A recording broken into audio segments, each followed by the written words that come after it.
Hi, thank you for joining the Positively Puppy Paws question and answer session on puppy barking.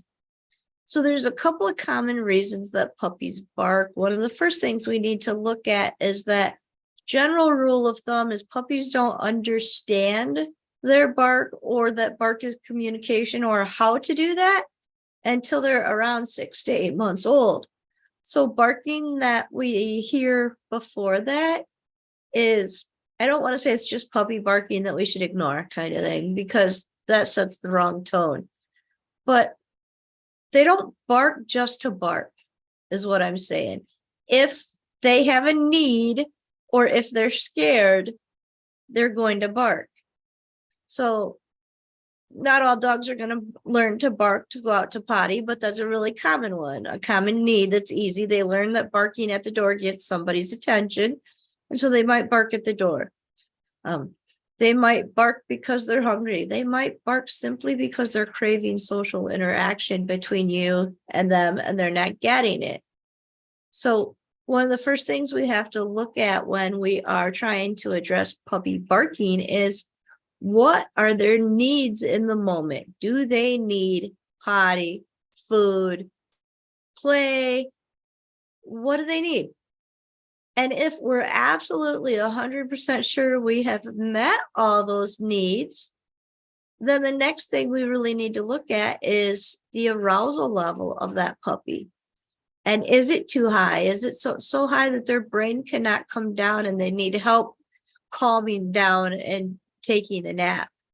An overtired puppy becomes a barky, bitey puppy really fast. And so we're going to talk a little bit about that. They also get the zoomies when they're overstimulated, and that's a really good indication that it's time for a nap. And we'll talk about that as well. Yes.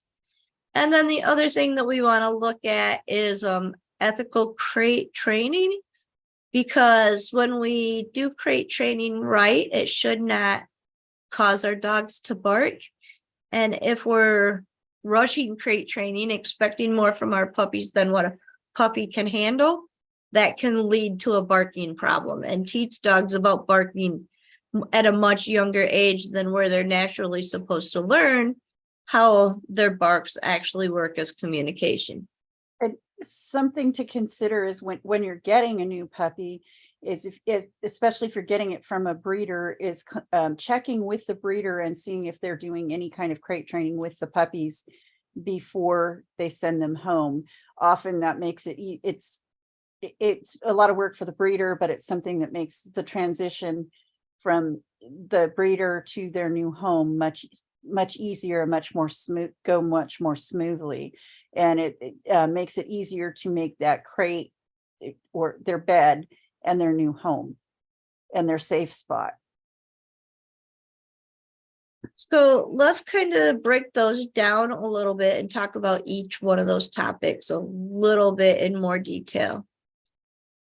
First off, puppy needs can be really, really hard to navigate, because sometimes it's really challenging to figure out what a puppy needs in that moment, which is why we have a lot of overstimulated puppies that need a nap, but people keep thinking, oh, they're excited, they need a walk, or oh, they need to play, or oh, they need to, and we actually keep them more excited longer than they need to. But so we want to look at determining what their need is, and sometimes we can do that by determining the location of the house where they're barking. And not always, it's going to be a little bit different for every dog, but if they're barking at the back door, that's a common kind of thought of either they need to go potty or they want to go outside for some fresh air, or out the door. They realize the door leads them out and they'll bark at the door. So that's a clearer understanding of their need. Where the problem tends to be is when, say, we're sitting on the couch trying to relax and the puppy is near us just barking at us, which can sometimes be called demand barking.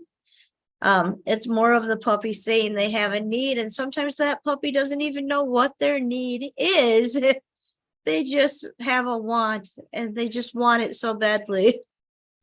So they're young, they're babies, and they're not able, they don't have, like an adult dog probably has vocalization, more than one bark, even on a breed that doesn't have a huge vocabulary. Like take border collies, they have far less of a vocabulary than say a Newfoundland or a Great Pyrenees in general, Or a husky. or a husky. Huskies have an incredible vocabulary as well.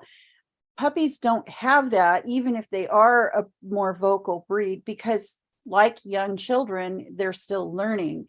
And it's our responsibility as puppy guardians, parents, to make sure that their needs are being met, and to try and figure out what that bark means, even if the puppy can't. So, if there's barking by the back door, it's or the door they go through to go out to the yard to play or to go potty, it's a pretty strong indication that that's what the bark means. If they're barking and running around in circles, they are probably tired and don't realize it. And it's okay at that point, to do what you need to do to relax the dog and get them calmed down, or the puppy.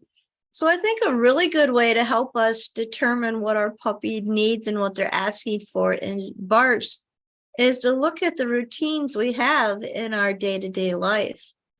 Puppies don't know the household routines, and quite honestly, a lot of people don't realize the household routines. But if you think about it, you get out of bed in the morning and everybody does something first, and you tend to do that same thing every morning. So I get out of bed, I run to the bathroom because I gotta pee. It's the first thing I do every day. After that, I want a drink. So I'm going for coffee or water or something. And then I'm letting the dogs out. When I have a young puppy in the home, that order switches a little bit. And I might be doing that potty dance outside because I want to get the puppy out because they whimpered and I know they're going to have an accident right away. So we change our routine when we get a new puppy without even realizing it.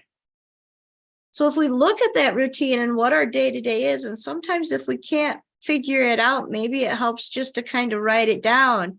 And hey, it's this time we're doing this. Hey, it's this time and puppy is acting like it's overstimulated and needs a nap. Hey, at this time the puppy wants food. At this time and so I don't think we should stick to a rigid schedule, but that schedule, if we have it as a framework of how we're going to do our day, it can really help us develop a routine that allows us to know what our puppy needs before the puppy learns to actually communicate their exact needs. And one of the things that I do with a young puppy is I do have that routine, and I build that routine around what their physical needs are, around their need to eat, around their need to play, around their need to eliminate. And it's very structured for a while, and it gradually loosens up. However, my dogs are still currently on a routine of when they go out, when they do things. There's a certain amount of leeway with it because they are older. They are allowed to ask to go out when they want to go out. If they ask to go out, they go out. I take them out. If they are not asking to go out, and they're perfectly content, they may go out an hour or two later than my schedule normally allows, based on what we're doing. But with a young puppy, it's more important to keep an eye on that routine, even if it's not rigid, but at least keep it within reason of what the puppy can do. Like, you don't want to leave a puppy inside the house for more time than it can hold its bladder. Otherwise, you're going to be having bladder issues in the house. And we don't want to train that. We want to teach them where the appropriate place is to go. We also want to be able to teach them how to rest and be calm.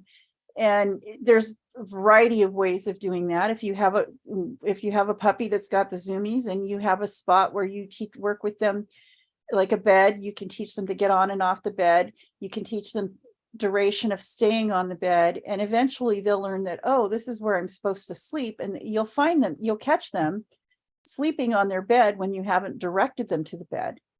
I And think that, one of the places people struggle from is we can't jump straight from zoomies to sleep.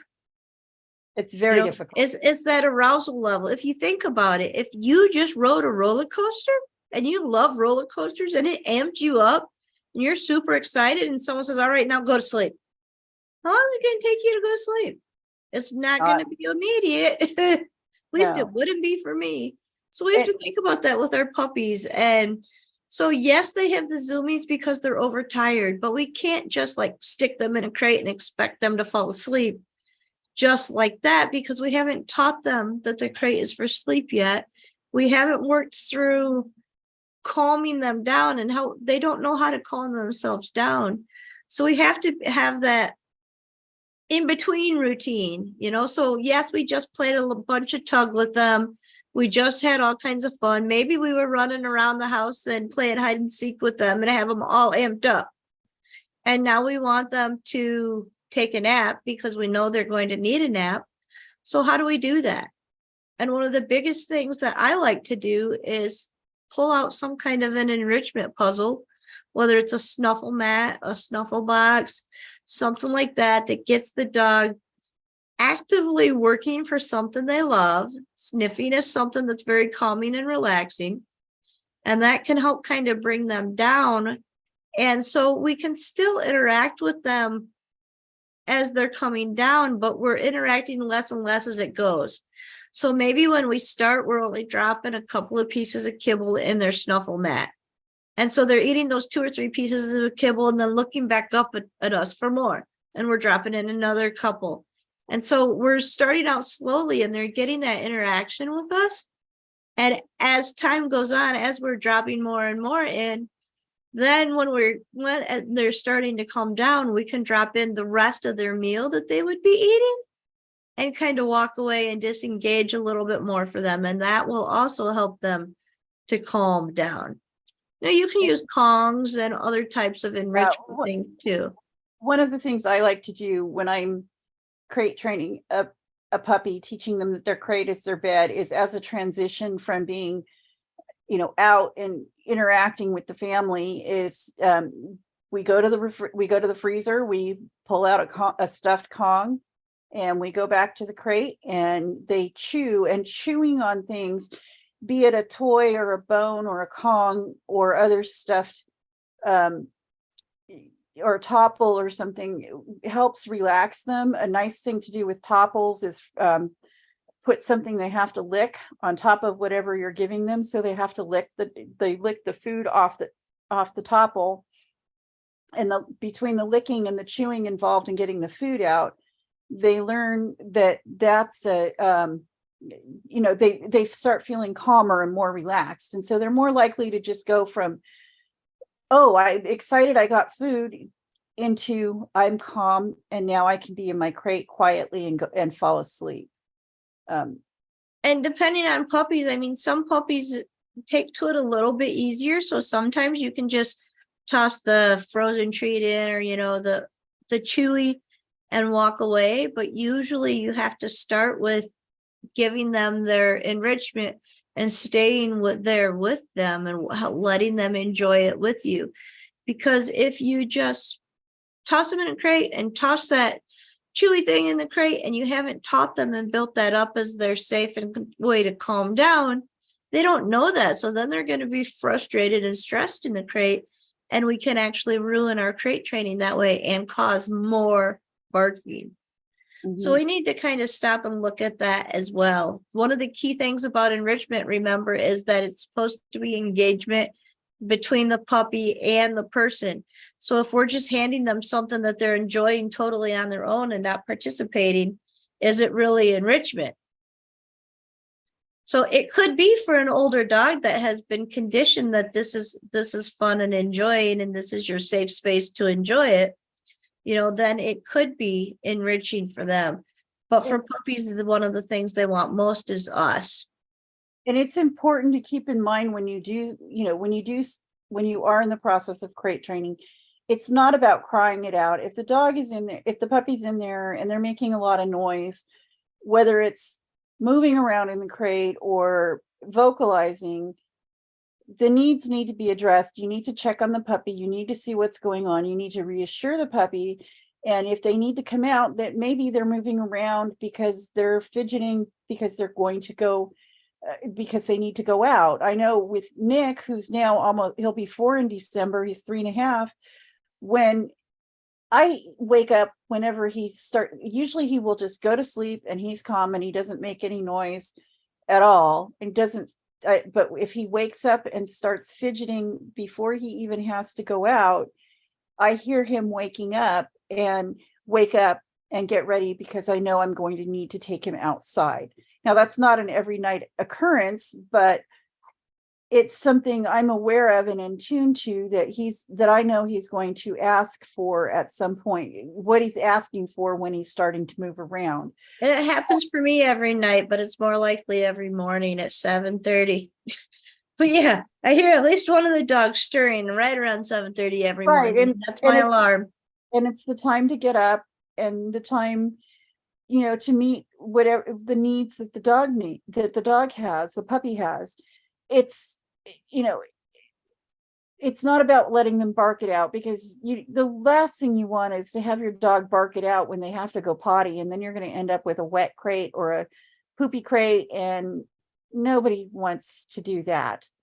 And if they need to come out, they need to come out. Generally, when I pull puppies out of the crate, we go outside and take care of things. And so the same thing, always the very first thing out of the crate door is running outside. And the only time I change that is maybe like if I was just outside and we're doing a training session of getting them used to the crate door being closed. Then we might go in and out a couple of times, because I know their needs were just met and they're not staying in for more than 30 seconds at a time. Right, because it's just as important to teach them to go in and out of the crate as it is to teach duration in the crate with what they're doing. Exactly.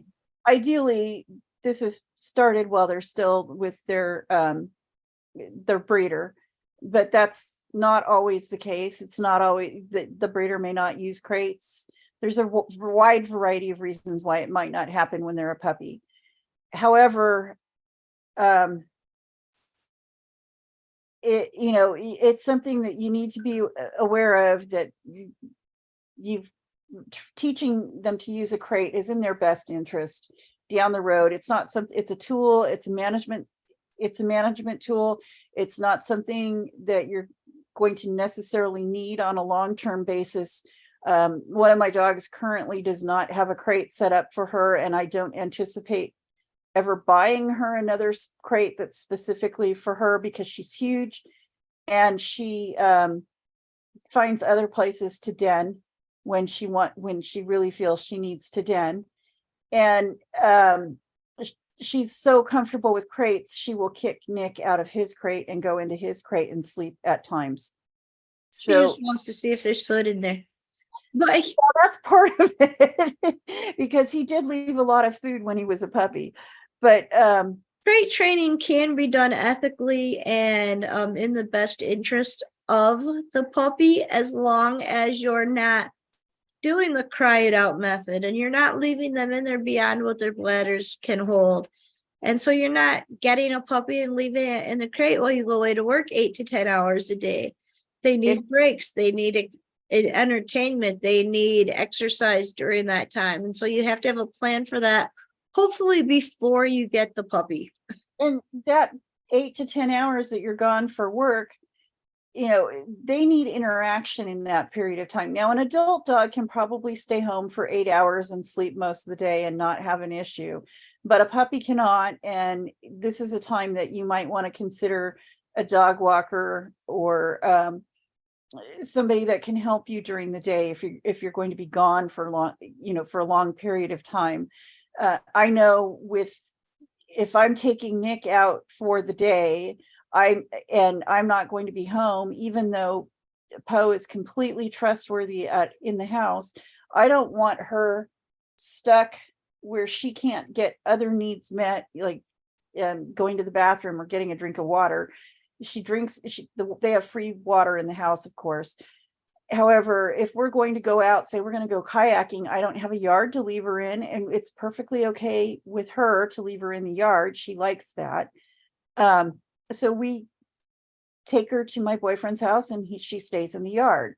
But it's important to address these needs. Again, they don't have to be in a, it's nice to have them crate trained, because if they have to go to the vet, the groomer, travel in the car, you have to evacuate from a natural disaster. The list goes on and on of why the dog should be comfortable in a confined space. You know, if you compete in any kind of dog sports, crates are an integral part of that, because that's where your dog generally stays to relax while you're at the event, while you're not competing. And it's important to be able to have them have that be their safe spot. Again, though, we don't, that's, while they may sleep there at night by their choice or not, it's important as a puppy that we're using it as a management tool and teaching them that it is a safe space, but not leaving it where they're confined for too long a period of time. You know, like a 2-month Let's old. switch topics a little bit, because I think we Okay. covered the crate pretty extensively. Just remember that if we're doing crate training a little bit too rapidly than what the puppy can handle, that's going to create more problems with like barking and chewing on things that we don't want. So And let's move on to arousal. Well, the other thing I was just going to say is if the dog barks in the crate, we definitely need to address that. But so arousal is another big reason a puppy will bark or vocalize. And vocalizing can be, you know, like you're playing tug with the puppy and they start growling a little bit. That's kind of a natural response. And that's okay. We don't, that's, you know, I kind of teach my dogs to growl when we play. I growl back with mine. Yeah, I growl back with mine. I teach them to do it. And there's all kinds of things where you can play games where they can vocalize. We're not saying your dog has to be silent all the time. They should be allowed to vocalize. They should be, you know, they need to be able to express their emotions. Exactly. They need to be able to tell you if they don't like something and have it respected. It shouldn't go from, I don't like that, to bite. It should be, I don't like that. Maybe I move away. But that's another thing. But arousal levels are really important, because if the dog is super hyper aroused, they're going to be more vocal. And by playing with them, we can teach them to lower and raise their arousal level, which is really nice, because then you're putting in essentially a dimmer switch, so that they learn that that it doesn't have to be silent or barking. It can be quite a variety of vocalization in between. And that probably is going to come later than your 6-month-old puppy, but it's definitely something that we can start to work on it at a younger age. Yeah. And we already talked about routine a lot, but that's a place where routine is super necessary. And we have that way to help calm a puppy down when they are excited. Because the last thing we want to do is put them straight in the crate when they're super bouncy, like they just got off of the big roller coaster. You know, we have to have that plan in place to get them calmed down before we allow them to amp up. If we don't, we're going to get a bitey, barky puppy. And if you have an amped up puppy and you want to decrease arousal, and if you put them in the crate, they're going to be super barky regardless of what's in there. That's when you take the time to hold them and stroke them and, you know, settle them the same way you would settle a child, essentially.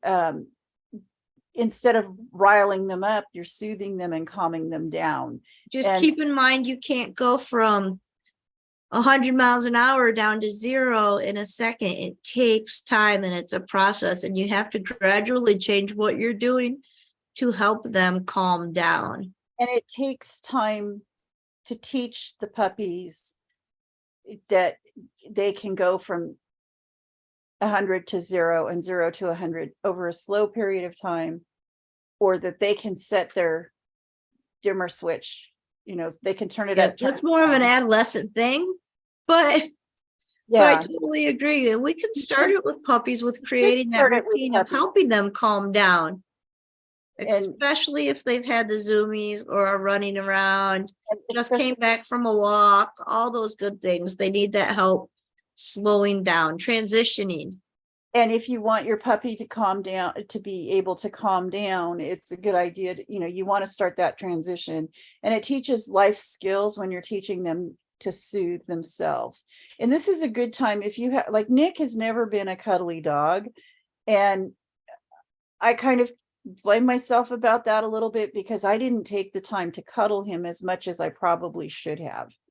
And I think to make him more cuddly. I Because cuddle Zool all the time, and he still is not a cuddly dog anymore. but there's nothing wrong with comforting or cuddling your dog, your puppy, especially your puppy, because you want them.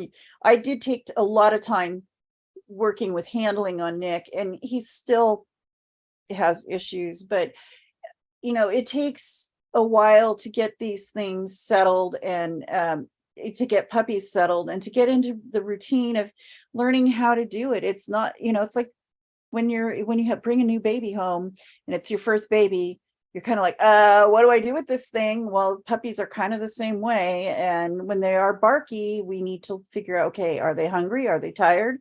Have they eliminated? Basically, have they peed, pooped, played, and eaten? The 4 things that are absolutely required. And then you want to look at, is there something that's wrong? Are they in pain? Did they step in a foxhole? Did they, get a foxhole in their skin? Or and that may or may not be an issue for your puppy, but it's something to be aware of. Right. Pain is And always something we look at. We also need to look at what's happening in the environment. Did they just get startled by something? Did they see something scary maybe they've never seen or heard before? Is there a dog that's overexciting them that's walking past the window or walking down the sidewalk or that's maybe the amping neighbor's them dog up? is barking. Yeah. So we you know need to look at the environment to see if there is something that's triggering that bark. And if so, that's where our whole desensitization and distance is our friend. So putting distance in between us and that distraction to where our puppy can calm down, and then slowly moving closer. And we may not ever move closer to that one dog that walks by and barks its head off as it walks by. But we might move closer to other dogs, calmer dogs, and slowly teach our puppies that other dogs are not something that we need to bark at, that if they're on the other side of the street, they're not bothering us. We don't need to bark. We can be calm and watch them. So it's kind of basically playing the look at that game, or the engage, disengage game, or the distract, mark, treat game. I like distraction, mark, treat in general as a terminology for it, because you're looking at the dog is distracted by something, and you're using a marker, a clicker, a word. I use nice, calm word, and then I give a treat. Now, if the dog can't take the treat, obviously they're over aroused. We want to remember that any dog interactions, especially with puppies, need to be with dogs that are trusted with younger dogs. It can be very challenging for older dogs to actually play with puppies because puppies are relentless. They simply don't stop. And that can also lead to barking as their arousal level is increasing because they're playing with another dog. They're going to get more barky because that arousal level is getting higher. So we need to make sure we're putting in play breaks and things to A, help the older dog, and B, to keep our puppy's arousal at a level that's more manageable. And so when Nick was a puppy, I was dealing with a very interesting situation because Poe is about as sweet and pacifistic as a Great Pyrenees can possibly be. She does not have a mean bone in her body. And Nick is super, super hyper and got overly aroused by being around his big sister. So I actually had to build in play breaks from Poe and give her the option of where she wanted to be when I was working with Nick. And it was usually outside or the other side of the house, depending on how hot it was. So it's important to keep things like that in mind, that play with another dog can be very overstimulating for both dogs, not just the older dog. It can be overstimulating for the puppy as well. And teaching your puppy a boundary or a bed or to go to bed at a young age is super, super, super helpful. If you can teach them to go to their bed and you have toys on their bed, you can use that as a place for them to learn to calm down. That's where they can they can chew on their Kongs or their special treats or their licky mats or their chew toys, or start to take or even take a nap. Just teaching them settle. It can be a bed, it can be a raised station, it can be the couch, as long as that's your designated area, but a specific place that is your dog's space. And so other kids in the house should not be messing with your dog when they're in that space. Neighbors who come for a visit shouldn't mess with your dog when they're in that space. That's their space to enjoy their time. Just like their crate is their space. Kids do not get to play in the dog's crate. That is the dog's crate, the dog's bed, so that it's seen as a safe place. They should have a place to go where they're not going to be bothered. Yeah, Azul goes to my bedroom. That's his place. He can get on the bed. He can lay on his dog bed. He can open and close the door on his own. So that is his spot to be away from whatever he wants to be away from, which he does a lot with Roz, because Roz likes to play a heck of a lot more than he does. We hope we answered your questions on puppy barking. We can put the information on the Distract Mart and treat game in the puppy Facebook group, so you can see how to play that. And then that one will really help you with the distractions that lead to puppy barking. And anything else is either a puppy need or an arousal level issue. Those are the three main reasons puppies bark. They have a need, their arousal level is too high, or they're distracted by something. So if we can figure that out, we can get rid of a lot of the barking simply by meeting those needs, controlling the distractions, and helping them learn to calm down. With that, everybody have a great day.